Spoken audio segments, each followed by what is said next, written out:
अस्सलामुअलैकुम भलीकार ऐं हक़ मौजूद नाज़रीन तव्हां ॾिसी रहिया आहियो आवाज़ 360 ऐं आऊं आहियां अतला सबीर शाह। जी नाज़रीन, यूएस स्ट्राइक्स ऐं इरानियन रिटेलिएशन, तेहरान सस्पेंड करे छॾियो आहे का बि इम्प्लीमेंटेशन ऑन द एग्रीमेंट। जेके बि एग्रीमेंट्स थी रहियूं हुयूं, MOU साइन थियो हुयो, उन्हनि ते जेके बि इम्प्लीमेंटेशन हली रहियूं हुयूं, टेक्निकल टॉक्स हली रहियूं हुयूं, उहे सस्पेंड थींदियूं पियूं असांखे नज़र अचनि। ॿिनि अमेरिकन सोल्जर्स जो इहो चवणु आहे त इरानियन स्ट्राइक्स जॉर्डन में US बेसिस में 2 माण्हू हलाक थी चुका आहिनि। तमामु घणियूं डेवलपमेंट्स आहिनि ऐं ख़ासि तौर ते अगरि असीं ॾिसूं JD वैंस जी स्टेटमेंट, डोनाल्ड ट्रंप जी स्टेटमेंट, उन खां पोइ IRGC जी स्टेटमेंट, रिटेलिएशन्स, वॉर ऐं एस्केलेशन तमामु घणी वधी रही आहे। असांखे को मिडल ग्राउंड कंहिं तरीक़े सां ॿिन्ही पार्टीज़ खे वरी निगोसिएशन टेबल ते खणी अचण जा इम्कान थोड़ा घटि नज़र पिया अचनि।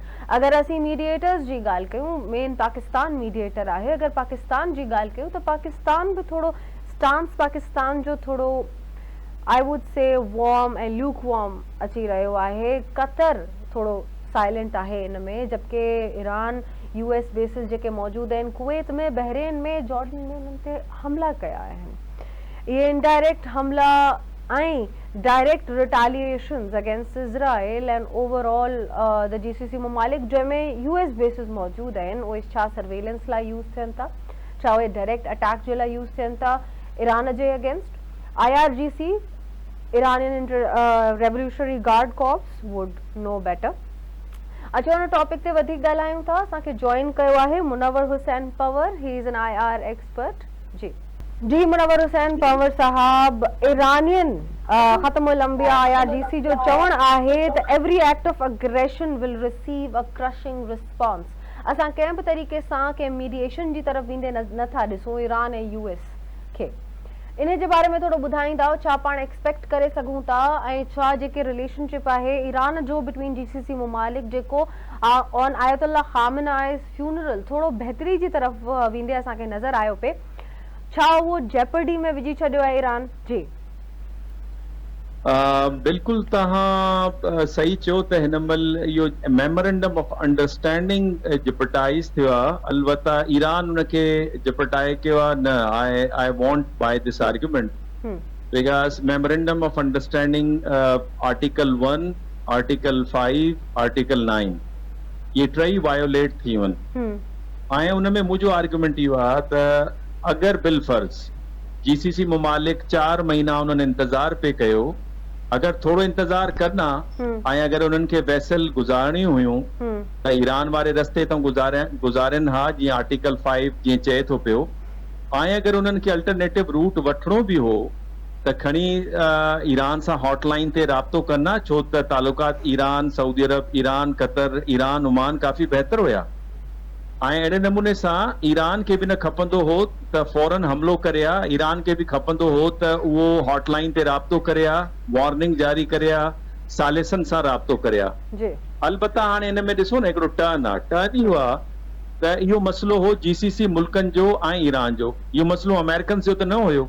अमेरिकन्स खे त असां हिकिड़ो रिस्पेक्टेबल वे आउट ॾिनोसीं, छो त हू फासी आहे हिन वॉर में। सो अगर ईरान ॿिनि शिप्स ते हमलो कयो त उन जो इहो हल हो त ईरान जे मथां अगर हमलो ई करणो हो त उन्हनि जे बि ॿिनि शिप्स ते तव्हां हमलो कयो आहे, तव्हां डिस्प्रोपोर्शनेट अटैक कयो आहे। 70 हमला हिकु ॾींहुं, 80 खां मथे हमला ॿिए ॾींहुं, 90 खां मथे हमला टे ॾींहुं। सो इहो डिस्प्रोपोर्शनेट जेको हमलो हो इन मेमोरेंडम ऑफ अंडरस्टैंडिंग खे हुन डीरेल कयो। अलबत्ता हाणे चङियूं ख़बर इहो थियूं अचनि, हिकिड़ो त पाकिस्तान तमामु घणो एक्टिव आहे ऐं पाकिस्तान चाइना खे बि ग़ालिबन जेको फॉरेन मिनिस्टर इसहाक डार साहब हुते विज़िट पे कयो आहे, जंहिंमें AI जेकी कॉन्फ्रेंस थी आहे ऐं हिकिड़ी नओं इंस्टीट्यूशन ग्लोबल लेवल ते वजूद में आयो आहे, हुन में पाकिस्तान बानी मेंबर बि आहे। पर इन इशू ते बि ॻाल्हायो हूंदो।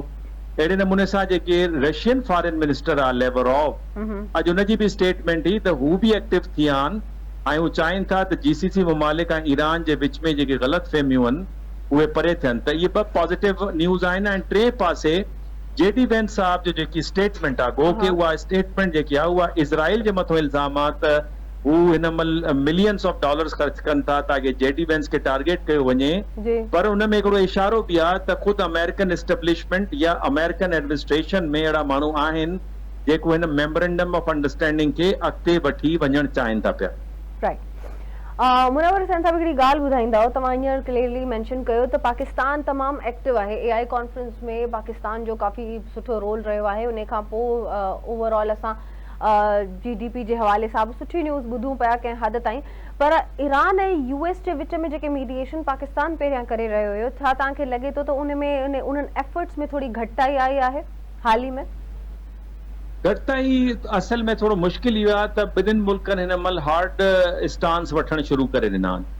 बिलफर्ज़ हिन महिल फुल पावर इस्तेमाल थो करे अमेरिका, ऐं ईरान जा जेके एयर डिफेंस सिस्टम आहिनि, ईरान जी पुलूं आहिनि, ईरान जो जेको सिविलियन एनर्जी इंफ्रास्ट्रक्चर आहे, ईरान जा डेसिलेशन क्लीन वाटर जा जेके प्लांट्स आहिनि, अहिड़े नमूने सां हॉस्पिटल्स आहिनि, उनखे टारगेट थो करे। हाणे उन में जेको ईरान जो 40 साल पुराणो मौक़िफ़ हो त यार अमेरिका ते असां एतबार नथा करे सघूं, अमेरिका अगरि इज़राइल कलमो बि पढ़े त मतिलबु असांखे टोपी थो पाराए, उहो रीइंफोर्स थियो आहे। ऐं अवामी जज़्बात बि हुया। अवां ॾिठो पिए त फ्यूनरल प्रोसेशन जे वक़्तु अवाम ॻाढ़ा झंडा खयूं बीठा हा ऐं बदिले वठण जी ॻाल्हियूं पिया कनि। सो ॿिन्हिनि तरफ़ों जेको हार्ड स्टांस आहे, हिन में हिकिड़ो ॿियो फैक्टर बि आहे। अमेरिका इन करे हार्ड थियो आहे, हिकिड़ो त प्रेसिडेंट ट्रम्प जे मथां क्रिटिसिज़म हुई त बाबा तव्हां सरेंडर डॉक्यूमेंट ते साइन कयो आहे, तव्हां मेमोरेंडम ऑफ अंडरस्टैंडिंग ते साइन नाहे कयो। ॿियो जेको जूइश लॉबी आहे उहा घणी तंग पई करे। टे पासे अमेरिका जो हिकिड़ो पावर स्टेटस आहे न, हाणे उहो पावर स्टेटस में उहो हिननि जो ईगो जो मसइलो थियो आहे। मूंखे लॻे थो पियो त इहा जंग हाणे इज़राइल ऐं ईरान जी न रही आहे, इहा जंग अमेरिकन ईगो ऐं ईरानी ईगो जे विच में थी वई आहे, ऐं उन में जेके मुतासिर थियनि था उहे डेफिनेटली रीजन बि थिए थो। हाणे रीजन जो मसइलो इहो आहे त रीजन जे अटनि तां हमलो थो अचे, अमेरिकन जेके बि अॾा आहिनि, लिहाज़ा उन जे रिटेलिएशन में IRGC उन्हनि खे बि टारगेट थो करे, ऐं अहिड़े नमूने सां जेके GCC मुल्क आहिनि ऐं ईरान जो जेको आहे हिननि जे विच में तालुकात बि मुतासिर पिया थियनि। सो थोरी कॉम्प्लिकेटेड सिचुएशन आहे, पर मां जीअं अव्हांखे चयुमि त अमेरिका में बि अहिड़ो तबिको आहे, ख़ुदि ईरान में बि अहिड़ो ग्रुप आहे जेको चाहे थो त ॻाल्हियूं अॻिते वधनि। ऐं हिन महिल GCC मुल्कनि में बि सऊदी अरब मिसाल जे तौर ते सना जे एयरपोर्ट जे मथां जेको हमलो थियो ऐं अधु कलाक खां पोइ सना एयरपोर्ट वरी खुली हो, त हिन जो मतिलबु हू किथे रेस्टोरेंट शो कनि था पिया, हू बि चाहिनि था त इहो मसइलो पीसफुली रिज़ॉल्व थिए, अदरवाइज़ इहो कंहिंजे बि हक़ में बहितर न रहंदो। सर, छा तव्हांखे लॻे थो त जेके सऊदी एफर्ट्स करे रहियो आहे, बहरेन, कतार, या जेके बि मुल्क आहिनि जेके कंहिं हद ताईं एफर्ट्स करे रहिया आहिनि या रिस्ट्रेंट शो करे रहिया आहिनि, छा उहे पंहिंजी भलाई जे लाइ रिस्ट्रेंट शो करे रहिया आहिनि या उहे वाकई जेको आहे सो इनिशिएट था करणु चाहिनि पीस टॉक्स वरी ईरान सां?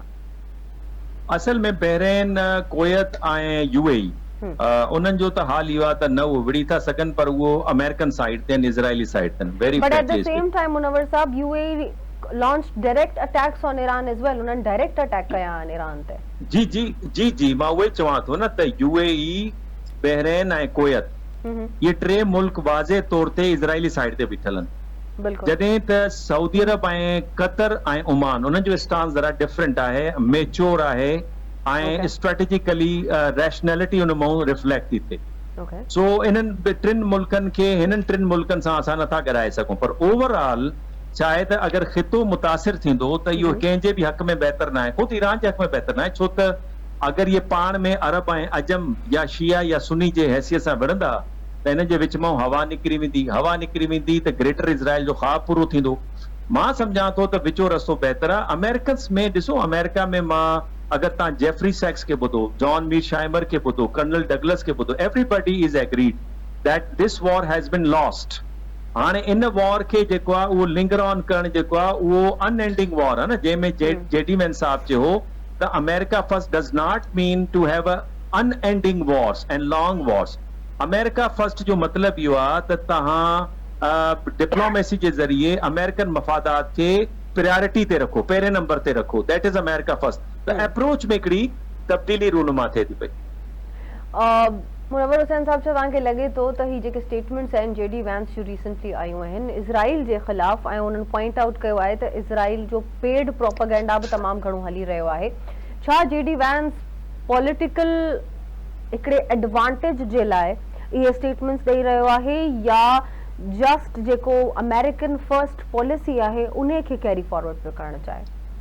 डेफिनेटली जेको हिन महिल मोर देन 50% जेको अमेरिकन यूथ आहे, जी half of the population which is American youth, ji they have become anti-Israel. बिल्कुलु ॿुधो, ऐं हुनखे डेफिनेटली इन में पॉलिटिकल फ़ाइदो जेडी वेंस साहब खे थींदो, छो त यंग वोटर जेको आहे, जेनज़ीज़ जेको आहे, उनजे वोट इहो 50% वोट को मज़ाक ॻाल्हि न आहे। अहिड़े नमूने सां ख़ुदि मागा कॉन्स्टिट्यूएंसी में टकर कार्लसन थियो, एना कैस्पेरियन थी वई, अहिड़ा माण्हू जेके आहिनि उहे जेडी वेंस जे पासे बीठा आहिनि, एलान मस्क उनजे पोयों बीठो आहे। सो इहो हिकिड़ो सियासी तरीक़ो त आहे, पर ॿिए तरफ़ जॾहिं तव्हां डिसंबर 2025 में new security strategy chart down कयो था पिया, जंहिंमें तव्हां चओ था त western hemisphere is more important than the Middle East, त तव्हां वेस्टर्न हेमिस्फीयर ते फोकस कयो न, जेकी तव्हांजी सिक्योरिटी स्ट्रेटेजी आहे, न कि तव्हां पाण खे एग्ज़ॉस्ट कयो मिडल ईस्ट में।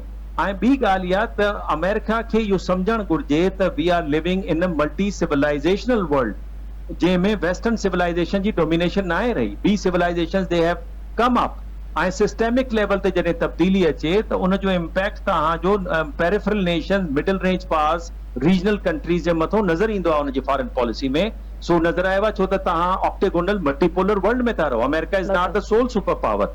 सो अमेरिकन पावर खे रिटेन करण जे लाइ ज़रूरी आहे त जीअं माज़ीअ में अमेरिका पोइते हटियो ऐं पंहिंजी एनर्जी खे दुबारा हुन रीगेन कयो, अॼु बि अमेरिका खे ज़रूरत आहे त पंहिंजी इकोनॉमी खे रीबिल्ड करे, रीइंडस्ट्रियलाइज़ करे। हाणे मिसाल तव्हांखे ॾियां, चाहे ईरान 100 मिसाइल महीने में थो प्रोड्यूस करे, उन जा इंटरसेप्टर्स जेके प्रोड्यूस थियनि था, जंहिंजे ज़रिए उन्हनि मिसाइलनि खे रोकणो आहे, उहो अमेरिका महीने में 25 थो प्रोड्यूस करे। तव्हां प्रोडक्शन जो गैप ॾिसो न। उन्ही खां अलावा हिकिड़ी एमरजेंसी मीटिंग हफ़्तो पहिरियों कॉल थी आहे वॉशिंगटन डीसी में, जंहिंमें हुननि चयो आहे त असांजी ह्यूमिनेशन ख़तम थियो आहे, असांखे पंहिंजे डिफेंस लाइ न आहे, त war is not in the interest of America. ऐं सिस्टम जे बहितर में बि इहो न आहे त अमेरिका डिक्लाइन करे, छो त अगरि अमेरिका डिक्लाइन कंदो त जेको हिकिड़ो नाज़ुक बैलेंस आहे उहो डिस्टर्ब थी वेंदो, जीअं 1991 खां पोइ असां ॾिठोसीं डिस्टर्ब थी वियो। पर उन लाइ rationality is quite essential on the part of America. They have to have a strategic retreat, ताकि या टैक्टिकल रिट्रीट कनि, जीअं जेफरी सैक्स तो चए त बस छॾियो, भले एग्रीमेंट थिए न थिए, उतो निकिरो ॿाहिरि, छो त तव्हांखे अमेरिका बचाइणो आहे न। इन में अमेरिका एग्ज़ॉस्ट थी वेंदो, अमेरिका न बची सघंदो। Right, okay, thank you so much Munawar Hussain Pawar sahab, thank you. America जे लाइ ज़रूरी आहे त टैक्टिकल रिट्रीट इख्तियार कनि, इन जंग मां पंहिंजे पाण खे कंप्लीटली कढी वञनि, ऐं जेतिरो अमेरिका जल्दी रियलाइज़ करे that this world is now multipolar, the sooner they realise it the better. इन सां हलंदासीं हिकिड़ी शॉर्ट ब्रेक जी तरफ़, ब्रेक खां पोइ वापसि मिलंदासीं ऑन आवाज़ 360।